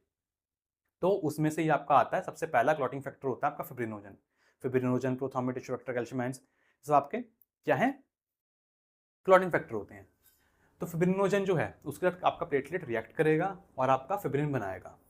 फिब्रिन क्या है, एक थ्रेड लाइक स्ट्रक्चर है, ये आप देख रहे होगे, ये थ्रेड लाइक स्ट्रक्चर है फिब्रिन, ठीक। Fibrin thread begin to form web like mesh, fibrin का जो थ्रेड होता है वो इस तरीके का वेब की तरह, जाले की तरह, स्पाइडरमैन का जो जाला होता है उस तरीके का आपका ये जाले की तरह बनाएगा, थ्रेड वेब लाइक मैश बनाएगा, पूरी पूरी जालीदार संरचना बनाएगा। This mesh trap the blood cells within, और इस मैश के अंदर आपके जो ब्लड सेल्स हैं वो सारे सारे खट्टे होने लग जाएंगे, चाहे WBC हो, RBC हो, वो सब इस जगह पे आके अटकने लग जाएंगे, ठीक। और क्या होगा, mesh of blood cells hardens as drying, और वो जो मैश है, ठीक है, जब आपके ब्लड सेल्स खट्टे हो गए उधर, जैसे जैसे ड्राई होने लग जाएगा वो, तो वो हार्ड होने लग जाएगा, ठीक है, ब्लड सेल्स भी आपके ड्राई होने लग जाएंगे, वो जो पूरा पूरा आपका मैश बना वो क्या होगा, आपका हार्ड होने लग जाएगा, और वो बाद में जाके क्या हो जाएगा, क्लॉट बना लेगा, ठीक है, या फिर हम बोल सकते हैं एक स्कैब बना लेगा, यानी कि एक पपड़ी बना लेगा या फिर थक्का बना लेगा, ठीक है, और आपका ब्लड निकलना बंद हो जाएगा। तो इस तरीके से कोई भी क्लॉट फॉर्म होता है, ठीक है। तो आपका जो प्लेटलेट होता है इसकी नॉर्मल वैल्यू कितनी होती है, प्लेटलेट की नॉर्मल वैल्यू होती है 1.5 लाख से 4.5 लाख, ये इसकी प्लेटलेट की नॉर्मल वैल्यू है, ठीक है, पर MM3, एक MM3 के अंदर हमको 1.5 लाख से 4.5 लाख प्लेटलेट देखने को मिलते हैं। अगर आपका प्लेटलेट नॉर्मल वैल्यू से बढ़ जाए तो उसको हम क्या बोलेंगे, थ्रोम्बोसाइटोसिस बोलते हैं, या फिर हम थ्रोम्बोसाइथीमिया बोलते हैं। एक नया वर्ड आया थ्रोम्बोसाइथीमिया, कंफ्यूज मत होना, थ्रोम्बोसाइटोसिस बोल लो या थ्रोम्बोसाइथीमिया बोल लो, बात एक ही है, ठीक है। अब ये आपका अगर बढ़ेगा तो बोलेंगे 4.5 लाख से बढ़ गया 6 लाख, 5 लाख, 5.5 लाख ऐसे प्लेटलेट आ रही है, तो हम बोलेंगे, ये टर्म यूज करेंगे। अगर आपका प्लेटलेट आपका 1.5 लाख से कम हो गया है, 70,000, 50,000, 30,000 ऐसा आपका प्लेटलेट रह गया है, तो उस कंडीशन को हम क्या बोलेंगे, थ्रोम्बोसाइटोपिनिया, ठीक है, थ्रोम्बोसाइटोपिनिया, ठीक है, पीनिया वर्ड लगाया कम के लिए, ठीक है। तो आपका बढ़ेगा कब, ये आपका बढ़ेगा क्रॉनिक इन्फ्लामेशन में, लंबे समय तक कोई पुरानी कोई इन्फ्लामेशन है, ठीक। आपका आयरन डेफिशिएंसी के केस में, माइलो प्रोलिफरेटिव डिसऑर्डर के केस में, इन सब केसेस में आपका प्लेटलेट बढ़ सकता है। डिक्रीज कब होगा, आपका ब्लीडिंग गम्स में, अगर मसूड़ों से खून निकल रहा है, ब्रूजिंग हो रही है कहीं पे, ब्रूजिंग मतलब आप देख सकते हो इस तरीके से आपकी ब्रूजिंग होती है, ठीक है, प्लेटलेट कम होता है ना, तो कहीं पे भी आप ऐसे टच भी करोगे ना पेशेंट को, तब भी पेशेंट के नीले नीले निशान पड़ने लग जाता है, इस तरीके से निशान पड़ने लग जाता है, उसको हम ब्रूजिंग बोलते हैं, ठीक है, शरीर पर नीले निशान पड़ना, ठीक है, आपका रक्तस्राव के कारण। इंटरनल ब्लीडिंग होना, इंटरनल ब्लीडिंग अगर पेशेंट को हो रही है बहुत ज़्यादा, ठीक, तो उस केस में भी आपका प्लेटलेट आपका कम हो सकता है, ठीक है। अब आप समझ लो प्लाज्मे के बारे में। तो हमारे जितने ब्लड सेल्स थे, सॉलिड पार्ट जो था वो हमने कवर कर लिया। अब आप देखो प्लाज्मा क्या होता है। प्लाज्मा को हम लिक्विड पार्ट में पढ़ते हैं। लिक्विड पार्ट कितना होता है हमारे ब्लड के अंदर? 55% हमारा लिक्विड पार्ट होता है। तो देखो प्लाज्मा क्या है। तो आप देखो ये आपका ब्लड है, इसको हमने शीशी में ले लिया, एक वाइल के अंदर ले लिया, इसको हमने क्या बोला? Whole blood. Whole blood basically इतना ही ब्लड आपका, मैंने बताया था वैसे एज अ डेफिनेशन कि आपका आर्टरी, वेन, ब्लड, आपके ब्लड कैपिलरी, इन सब में जितना भी ब्लड मूव कर रहा है, रन कर रहा है, उस सबको हम क्या बोलते हैं? होल ब्लड बोलते हैं। तो आपको समझा रहा हूँ बस ये कि आपका ये पूरा ब्लड है एक, ठीक है। इसमें प्लाज्मा भी है, आरबीसी भी है, डब्ल्यूबीसी भी है, प्लेटलेट भी है, सब है इसमें। अब इसको हमने जब थोड़ा टाइम के लिए छोड़ दिया, ठीक है, इस वाइल के अंदर आपका एंटीकोगुलेंट भी था, ठीक है, इसको हमने थोड़ी देर के लिए छोड़ दिया, तो आपका क्या होगा? ब्लड में से कुछ लिक्विड पार्ट ऊपर आने लग जाएगा, इसको हम क्या बोलेंगे? प्लाज्मा बोलेंगे, और नीचे आपके ब्लड सेल्स रह जाएंगे। या फिर मैं ऐसा बोल सकता हूँ, एक वाइल थी जिसमें आपका एंटीकोगुलेंट पड़ा हुआ था, उस वाइल को हमने सेंट्रीफ्यूज करा और उसमें से हमने देखा कि ये 2-3 पोर्शन आपको देखने को मिल रहे हैं, ठीक है। आपका क्या है? ये प्लाज्मा है। ऊपर आपको जो लिक्विड पार्ट देखने को मिल रहा है वो प्लाज्मा हो गया, नीचे आपका ये ब्लड सेल्स आ गए। ब्लड सेल्स में भी आपका बेसिकली ये आरबीसी आ जाता है, बीच में आपका बफी कोट भी आता है, एक छोटी सी आपकी लेयर आ जाती है बफी कोट की, जिसमें आपके डब्ल्यूबीसी और प्लेटलेट्स होते हैं, ठीक है। नीचे नीचे आपके आरबीसी आ जाते हैं, ठीक है। तो इस तरीके से भी आप समझ सकते हो। बाकी आप ये देख लो, आपका ऊपर वाला पार्ट क्या? अपना प्लाज्मा है, ठीक। तो प्लाज्मा हम देख लेते हैं।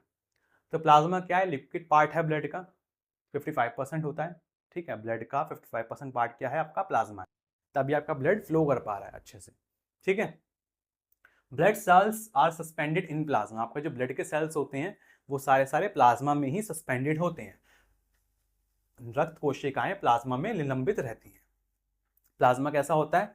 स्ट्रॉ कलर का लिक्विड पार्ट होता है, ठीक है। कैसा कलर होता है प्लाज्मा का? स्ट्रॉ कलर, जैसे पाइप आती है ना, स्ट्रॉ आती है, उस तरीके का थोड़ा सा इसका कलर होता है प्लाज्मा का, ठीक है। हल्का हल्का पीला भूसे के रंग का इसका थोड़ा सा कलर होता है। कंपोजिशन की हम बात करें कि आपका जो प्लाज्मा है वो किन किन चीज़ों से मिलकर बना हुआ है, प्लाज्मा में क्या क्या चीज़ें पाई जाती हैं। तो देखो प्लाज्मा में आप ये देखो 3 तरीके की मेन चीज़ें हैं। सबसे पहले आप देख लो वाटर। प्लाज्मा में 92% तो क्या है? वाटर ही है। जो प्लाज्मा है ब्लड का लिक्विड पार्ट है, लेकिन उस लिक्विड पार्ट का भी 92% क्या है? अपना वाटर है। सिर्फ पानी पानी है प्लाज्मा के अंदर 92%। तो बाकी आपका 1% क्या है? ठीक है, 1% बाकी क्या है? 1% में आते हैं आपके salts, sugar, fats, hormones, vitamin. 1% में आपके ये सारे मिनरल्स आते हैं अपने। इसके अलावा आपके कुछ प्रोटीन्स होते हैं, बाकी के 7%। 92% था, 1% ये मिनरल्स हो गए, बचे 7%, ये सारे आपके प्रोटीन्स हैं। 7% होते हैं ऐसे कि आपका एल्ब्यूमिन हो गया, गामा ग्लोबुलिन हो गया, क्लॉटिंग फैक्टर्स हो गए, ठीक, एंटी हीमोफिलिक फैक्टर वगैरह, ठीक है। तो ये सब क्या है? अपने क्लॉटिंग फैक्टर्स हैं, प्रोटीन से मिलकर बने होते हैं ज़्यादातर आपके क्लॉटिंग फैक्टर्स, ज़्यादातर आपके प्रोटीन होते हैं ज़्यादातर, ठीक। तो ये सब चीज़ें प्लाज्मा के अंदर होती हैं, इन सब से आपका प्लाज्मा बना हुआ होता है, ठीक है। तो प्लाज्मा का काम क्या है? प्लाज्मा का काम आपको पता होना चाहिए, बहुत इंपॉर्टेंट है। कोआगुलेशन करवाता है, कोआगुलेशन में हेल्प करता है प्लाज्मा भी। प्लेटलेट का काम क्या है? क्लॉट फॉर्मेशन करना, उसमें हेल्प करेगा, वो भी करता है। लेकिन साथ में उसको क्या चाहिए था? विटामिन के चाहिए था, कैल्शियम चाहिए था, ये सब चीज़ें चाहिए थी, वो सब कहाँ है? प्लाज्मा में। क्लॉटिंग फैक्टर बेसिकली चाहिए उसको, कहाँ है? प्लाज्मा के अंदर है। कंटेन्स फिब्रिनोजन, जो कि अपना क्लॉटिंग फैक्टर है, थ्रोम्बिन है, फैक्टर नंबर 10 है, कुछ क्लॉटिंग फैक्टर्स जो हैं आपके, बेसिकली आपके ज़्यादातर क्लॉटिंग फैक्टर प्लाज्मा में ही होते हैं, ठीक। तो प्लाज्मा में होते हैं, इस वजह से कोआगुलेशन में हेल्प करवाता है, इम्यूनिटी में हेल्प करवाएगा। Contain antibodies and immunoglobulins. हमारे ब्लड के अंदर क्या होते हैं? एंटीबॉडीज होती हैं, इम्यूनोग्लोबुलिन्स होते हैं, ठीक, ये सब होते हैं प्लाज्मा के अंदर। तो इम्यूनिटी भी दे रहा है, इम्यूनिटी में भी हेल्प कर रहा है। BP and volume maintenance. आपका जो एल्ब्यूमिन है ये ऑनकोटिक प्रेशर को मेंटेन करता है, जिसकी वजह से आपका जो वॉल्यूम है वो मेंटेन रह पाता है आपके ब्लड के अंदर, ब्लड सेल्स के अंदर ये आपका रह पाता है मेंटेन, ठीक है। ब्लड के अंदर आपका जो आपका बेसिकली प्लाज्मा है, वाटर का वॉल्यूम जो है वो मेंटेन करके रखेगा आपका एल्ब्यूमिन, ठीक है, ऑनकोटिक प्रेशर की हेल्प से। पीएच बैलेंस, आपका पीएच को बैलेंस करेगा, ठीक है। प्लाज्मा जो है वो पीएच को बैलेंस करके रखेगा। Plasma act as buffer to maintain normal pH. Blood का नॉर्मल जो पीएच होता है उसको मेंटेन करके रखेगा ये। ट्रांसपोर्टेशन की हम बात करें तो आपका जो ट्रांसपोर्टेशन है वो भी करवाएगा। Carries nutrients, hormones, electrolytes and waste, वो सब कहाँ कैरी हो रहा है, कौन कैरी करवा रहा है उस सबको, न्यूट्रिएंट्स को, हार्मोन्स को, इलेक्ट्रोलाइट्स को, सोडियम पोटेशियम वगैरह, वेस्ट वगैरह, इन सबको कौन ट्रांसपोर्ट करवा रहा है आपका, कौन कैरी कर रहा है, आपका प्लाज्मा ही कैरी कर रहा है, ब्लड में आ रहा है। लेकिन ब्लड में सेल्स के अंदर तो घुस नहीं जाएगा, ठीक है। ब्लड में दो पार्ट है ना, एक तो सेल्स वाला पार्ट है सॉलिड पार्ट, एक लिक्विड पार्ट है। तो सेल्स तो उसको कंटेन करेंगे नहीं, वो सब कौन कैरी करेगा, प्लाज्मा कैरी करेगा। और प्लाज्मा ने तो सेल्स को भी कैरी कर रखा है, ठीक। तो क्योंकि आपके जितने भी सेल्स हैं वो सारे के सारे सस्पेंडेड है प्लाज्मा के अंदर ही, तो प्लाज्मा ने तो सेल्स को भी कैरी कर रखा है, ठीक। बॉडी टेम्परेचर, बॉडी के टेम्परेचर को ही मेंटेन करेगा ये, हेल्प रेगुलेट बॉडी हीट, तो बॉडी की हीट को भी ये मेंटेन करके रखता है क्योंकि इसके अंदर वाटर होता है। अब देखो प्लाज्मा प्रोटीन, प्लाज्मा प्रोटीन क्या है, blood protein also termed as plasma protein. हमारे जो ब्लड के प्रोटीन होते हैं उसी को हम प्लाज्मा प्रोटीन भी कहते हैं, ठीक। ब्लड के अंदर आपके कुछ प्रोटीन्स पाए जाते हैं, उन प्रोटीन्स को हम प्लाज्मा प्रोटीन कहते हैं, बस आप ये समझ लो, ठीक है। Protein present in blood plasma, ठीक है। कौन कौन से प्रोटीन्स पाए जाते हैं, albumin, globulin, fibrinogen, regulatory protein, clotting factors, ये सारे आपके प्रोटीन्स होते हैं ब्लड के अंदर, उनको हमने क्या बोल दिया, प्लाज्मा प्रोटीन कह दिया, ठीक है। एल्ब्यूमिन कितना होता है आपका, 3.5 से 5 ग्राम पर डेसीलीटर, ठीक है। परसेंटेज की हम बात करें टोटल प्लाज्मा प्रोटीन में, तो प्लाज्मा प्रोटीन में 55% पार्ट क्या है अपना, एल्ब्यूमिन ही है, ठीक है। एल्ब्यूमिन क्या करता है आपका, ऑस्मोटिक प्रेशर मेंटेन करता है, ठीक है। एल्ब्यूमिन का आपका ये काम होता है। ग्लोबुलिन, ग्लोबुलिन कितना नॉर्मल वैल्यू होती है इसकी, 2 से 2.5 ग्राम पर डेसीलीटर इसकी नॉर्मल वैल्यू होती है। लगभग 38% पार्ट क्या होता है आपका प्लाज्मा प्रोटीन का, ग्लोबुलिन होता है। Participate in immune system, immunological role play में काम करता है ग्लोबुलिन, इम्यूनोग्लोबुलिन, एंटीबॉडीज को हम इम्यूनोग्लोबुलिन बोलते हैं, ठीक। ग्लोबुलिन कहाँ से आया, immune system, globulin, globulin protein, तो आपका इम्यून सिस्टम में पार्टिसिपेट कर रहा है ये। फिब्रिनोजन, फिब्रिनोजन कितना होता है, 0.2 से 0.45 ग्राम पर डेसीलीटर, कितनी परसेंट का होता है, 7% का, ठीक है। इसका शेयर होता है प्लाज्मा प्रोटीन का। ब्लड कोआगुलेशन में हेल्प करता है ये, ठीक है, फिब्रिनोजन। इसके अलावा कुछ रेगुलेटरी प्रोटीन्स भी होते हैं, ये क्या करते हैं, जीन एक्सप्रेशन को रेगुलेट करते हैं, 1% से भी कम आपके होते हैं ये। बाकी आपके क्लॉटिंग फैक्टर भी होते हैं प्लाज्मा के अंदर, प्लाज्मा प्रोटीन के अंदर, जिनका शेयर आपका 1% से कम होता है और ये क्लॉटिंग में हेल्प करते हैं, ठीक है। चलो अब हम लास्ट देखते हैं सीरम, ठीक है। प्लाज्मा समझ लिया, आपके ब्लड के जितने भी पार्ट्स थे हमारे कंप्लीट हो गए। कहीं पे आप देखोगे, बेसिकली आप देखोगे कि आपको पढ़ने को मिलेगा आपका सीरम भी, कि आपका सीरम क्या होता है। लोग पूछ लेते हैं प्लाज्मा तो बता दिया, अब चलो सीरम बताओ।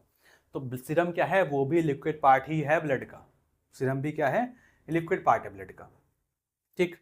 अब समझो, serum is the clear yellowish fluid part of blood, हमारा ब्लड का येलोइश बिल्कुल क्लियर या स्ट्रॉ कलर का फ्लूइड पार्ट होता है, ठीक। That remain after clotting has taken place, जो कि कब निकलता है, जब आपका क्लॉटिंग हो जाती है, जब आपका थक्का जम जाएगा खून का, जब प्लेटलेट्स ने, क्लॉटिंग फैक्टर ने मिलकर खून का थक्का जमा दिया, उस थक्का जमाने के बाद जो उसमें से हम लिक्विड निकालेंगे उसको हम क्या बोलेंगे, सीरम बोलेंगे, ठीक है। Taken place in all the clotting factor specially fibrinogen have been removed. तो जब आपका थक्का जमा, जब आपका थक्का जमा तो आपका क्लॉटिंग फैक्टर तो सारे यूज हो गए ना, तो क्लॉटिंग फैक्टर आपके सबके सब रिमूव हो गए, यूज हो गए यानी कि रिमूव हो गए उस ब्लड में से। स्पेशली आपका फिब्रिनोजन नहीं पाया जाता, क्लॉटिंग फैक्टर सीरम के अंदर नहीं पाए जाते, जबकि प्लाज्मा में क्लॉटिंग फैक्टर आपको देखने को मिलेंगे, ठीक है। तो आप ये देख सकते हो प्लाज्मा सीरम के बीच में डिफरेंस। तो प्लाज्मा में क्या होता है ना, basically serum is equal to plasma minus fibrinogen. Serum में प्लाज्मा, अगर हमको सीरम निकालना है तो प्लाज्मा माइनस फिब्रिनोजन आप लिख सकते हो। तो प्लाज्मा में से जब हम फिब्रिनोजन रिमूव कर देंगे, यानी कि हम प्लाज्मा में से जब हम क्लॉटिंग फैक्टर्स को रिमूव कर देंगे, तब आपका क्या हो जाएगा, वो सीरम कहलाएगा, ठीक है। प्लाज्मा में आपके क्लॉटिंग फैक्टर पाए जाते हैं, लेकिन सीरम में आपके क्लॉटिंग फैक्टर नहीं पाए जाते, ठीक है।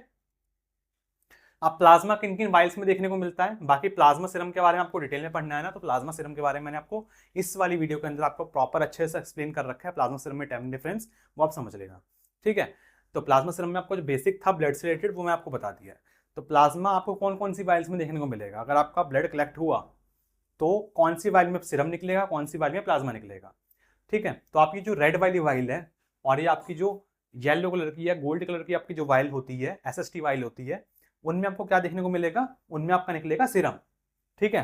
क्योंकि इनमें आपका क्या होगा, ब्लड क्लॉट होगा, और ब्लड क्लॉट होने के बाद उसके बाद उसमें से लिक्विड पार्ट निकाला जाएगा जो कि सीरम कहलाएगा। और जो बाकी अपनी वाइल्स हैं जैसे कि ये ठीक है, ये ईडीटी है सबसे कॉमन, तो इन सब में क्या निकलेगा, इसमें क्या है अपने ना एंटीकोगुलेंट्स, एंटीकोगुलेंट्स यानी कि वो चीजें जो आपकी कोगुलेशन नहीं होने देंगी। और जब कोगुलेशन ही नहीं होगा तो आपका सीरम तो बनने से रहा, तो उसमें क्या निकलेगा, कोगुलेशन हुआ नहीं, कोगुलेशन नहीं हुआ तो आपका क्लॉटिंग फैक्टर यूज नहीं हुए, यानी कि आपका फिब्रिनोजन यूज नहीं हुआ। ठीक है, ठीक, तो यानी कि उसमें क्लॉटिंग फैक्टर वगैरह सब कुछ है, तो उसको क्या कहलाएगा आपका, वो कहलाएगा आपका प्लाज्मा। तो आपका ब्लू वाइल्स आपका बेसिकली क्लॉटिंग फैक्टर के लिए यूज होती है, वो सब आपको एंटीकोगुलेंट्स मैंने आपको बता रखा है। ठीक, तो आपका ब्लड से रिलेटेड जितना भी आपका था ना वो सब कुछ मैंने आपको क्लियर कर दिया है। आप आई होप कि आपको अच्छे से समझ में आ गया होगा ब्लड क्या होता है, ब्लड के क्या क्या पार्ट्स होते हैं, सब पार्ट्स को हमने अच्छे से देख लिया। वीडियो अगर आपको अच्छी लगी हो तो वीडियो को लाइक करना, क्लासमेट्स के साथ वीडियो को शेयर करना। मिलते हैं हम बहुत जल्दी नेक्स्ट वीडियो में, तब तक के लिए बाय बाय।